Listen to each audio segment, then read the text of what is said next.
Hey, what is up guys, and welcome back to the FCS Football channel. And today we have got our next match preview for Manchester United versus Wolverhampton Wanderers. This game taking place at the Molineux. Now Manchester United come into this game having drawn our last game against Southampton 1-0 after what was a really disappointing display from Manchester United, because it was exactly what we've seen last season.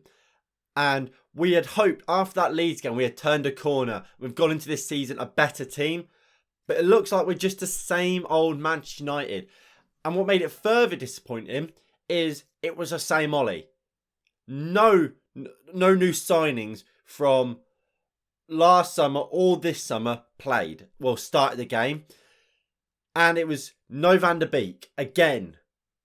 While we saw Fred stinking the place up, we decided to bring Jesse Lingard on before we brought Van der Beek on. I just don't get it. Wolves, on the other hand, coming into this game having lost. That was 1-0 to Tottenham thanks to a Dele Alli penalty. So both teams come into this game not in the greatest of forms. Of course, Wolves haven't picked up a single point so far this season, also losing 1-0 to Leicester on the opening day. Now, if we're looking at our record against Wolves, it's not really that great.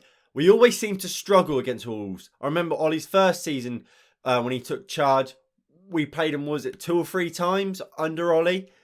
And we never really got to grips with him. We beat him in the cup, but then we lost to him in the league, I believe. We played him 3 times last season. I believe we drew first game, and I believe we beat him the other 2. Obviously, it's difficult. Last season, we beat them both times, to be fair. First time we struggled against them in the first game. Thanks to a Marcus Rashford 93rd minute winner, we obviously won that game 1-0. And final day of the season, to be fair, we played our second string side, but we still somehow, we managed to probably play our best game against Wolves. We absolutely dominated them for a large majority of that game. So let's hope for a more similar game to the game we played when we beat them 2-1 on the final day, thanks to Juan Mata and Anthony Elanga goals. Moving swiftly to team news, Wolves are without Pedro Neto, obviously a key player for them, although he hasn't featured under new manager Bruno Lage. That is due to injury, like I've just said. So we don't know how effective he would have been in this game, but we know he is a fantastic player. Johnny Otto, the left back, is also out. So again, it'll be interesting to see how he gets on under the new manager. But somewhat luckily for us, I guess, he is out for this game. While Willy Bolly at the centre half is a doubt for this game, thanks to a hamstring injury. Moving to Manchester United, of course, we are without Scott McTominay. He's just had surgery on a groin injury that he's picked up. Was it before Leeds or during the Leeds game? Marcus Rashford, he started rehab after he's had his shoulder surgery. He's back in rehab, back in doing light training, gym sessions, so on and so forth. So he will be back fairly soon, but he's out for this game. Tellez is out with an ankle injury, which he sustained against QPR in pre-season. Henderson, while he's back in training, he's not match fit after recovering from COVID-19. So again, he is out. And of course, our new signing, and I kind of put him on this list just to show him off, really. Cristiano Ronaldo, he hasn't technically signed for the club. He hasn't gone through his medicals and all that business. So he obviously, of course, cannot play today. And looks like he'll be rejoining us and potentially make his debut either against Newcastle or West Ham, which is after the international break. And with all that being said, let's get in to my team predictions. And first up, of course, we have what I believe Ole Gunnar Solskjaer will run with today, and that is this. So in goal, I think he will go with David De Gea. Well, in fact, I know he will go with David De Gea. No chances Tom Heaton or Lee Grant taking this place. Of course, like I said, Henderson won't be available, so David De Gea is the number 1. Wan-Bissaka, Harry Maguire, Luke Shaw, they're must plays, and I think we all know they're going to play. So it's just who is going to start at centre-back alongside Harry Maguire. I don't think there's a better man to finally get his debut than Raphael Varane. He was shown off against Leeds as our new signing. Was on the bench against Southampton. He has to start today. Get him in the team. Get him playing, and let's kick on after what was a really disappointing game where he should have started against Southampton. Midfield, I think we'll see Matic and Pogba. I think Fred was awful last game, so I don't think he'll go with Fred again.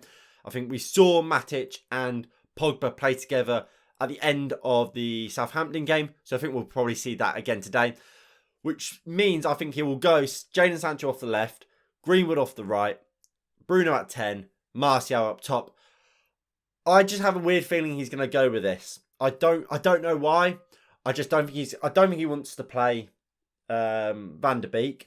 Lingard maybe, but I think he will go with Anto up top, which means Greenwood has to kind of keep playing, so he will go on the right. Sancho will play off the left. Would I be mad at that team for playing? I wouldn't be happy, to say the least. But look, that team should still be more than capable of winning this game. That is still a very good team. But it's not the team I would play. This is the team I would play. So I would go for David De Gea in goal. Same back four. I said it in my last preview. This is going to get boring. Every game I'm going to be saying I want these 5 players playing, really. Especially for the big games while we don't have Champions League football to worry about. This is a team that should be playing week in, week out in the Premier League. Midfield, I've gone for Matic and Donny van der Beek. Both of these two played in the pivot when we played Wolves last season on the final day. So let's keep them playing together. Let's keep them ticking over, and let's see the best out of them too.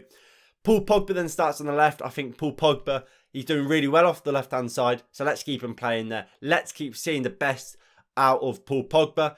And look, he's so creative off that left-hand side. Let him do it. And that also means that Bruno Fernandes, who is at number 10, has less to do, really, because Paul Pogba can take some of that creative burden off of Bruno while also taking a bit of that defence off of him. Because, it was always the case when Paul Pogba was here and Bruno wasn't. And when Pogba was injured, what happens is your star creator, so what would be Bruno or used to be Pogba, used to get crowded and surrounded by players. Because it was kind of, you stop this play, you stop Manchester United. With Paul Pogba and Bruno playing so high next to each other, you can't stop both of them. So you either man mark or double up on Pogba, gives Bruno time and space on the ball, or vice versa. So both of them playing together will help each other. Mason Greenwood, for me, starts up top, and I'm putting Sancho on the right. Look, I'm a huge fan of Anthony Martial, but for me, Anthony Martial isn't match fit. So stop playing him. Because I remember there was a chance, the ball came through to Martial. He was 1v1 with, I think it was Jack Stevens. That is Martial's bread and butter. 1v1 with a man, takes him on, beats him, gets a shot away, curling to that back post. Just ran into Jack Stevens. And from that moment, I thought, something ain't right. Something ain't right with Martial. So I would probably start him on the bench, bring him on, whatever the score. If we're winning, if we're losing, bring him on, give him a few minutes. Obviously, Cavani's back. I believe he's fit for this game and can play in this game. Would I use him? Probably not. I know we're going to lose him after the international break because he's refusing not to go play with Uruguay. So don't play him in this game. I don't see the point. We want to see players like Martial, Greenwood, who will play minutes after the international break, playing over someone who is going against what the club's best wishes to go play for Uruguay after we've been so good to him by giving him a new contract, by letting him miss the opening day of the season because he wanted to spend more time in Uruguay. We've catered to his every need and he's still mugging us off. So for me, Cavani doesn't even make this. Well, he probably should make the squad, but he doesn't start or doesn't play a minute for me. Now let's talk about the game and just the match in general. Look, this is a must-win for Manchester United. And look, you're going to hear me saying that a lot. Must win. It's simply, we are now, especially now we've got Cristiano Ronaldo, our main focus has to be win the Premier League. You don't win the Premier League by dropping points against Southampton and then not recovering straight away against Wolves. It doesn't happen. You have to win this game, Manchester United. And I think we will, to be honest. I don't think Wolves are that great under Bruno Lage. They will get better, of course they will. But look, we are the better team. I think we will dominate this game. And when you've got Sancho on the right, you've got Pogba on the left, you're going to create chances for whoever's up top. Well, at least you should be able to with the right coaching. And if your coach is good enough, you will create chances. And that's the big challenge for Ole Gunnar Solskjaer. Can he get these bunch of superstars playing well, creating chances for our number 9, which hasn't really happened well over the last year or so. So this is a big challenge for Ole Gunnar Solskjaer, especially against a team that is so well drilled defensively like Wolves. They play a 3 at the back. They are strong defensively, and they look to counter with Adama Traore, with Daniel Podence. They are dangerous on the counter-attack. And with Rafael Varane, we should be fine with that, because he is such a good defender. And we are simply the better team. If we don't win this game, it's a disgrace for me. Like I said against Southampton, we have to win it, and I think we will. I'm going for a 2-0 Manchester United win. Anyway, thank you all for watching. Let me know your predictions down below, and what team would you start in the next game. Of course, please do tune it in for the watch-along. That is going to be on Sunday. That starts at 4 p.m. Kickoff is at 4:30. So please do tune in for that. Link to that will be in the description and on the end card. Anyway, like I said, thank you all for watching, and I'll see you all in the next one. In a bit. Peace.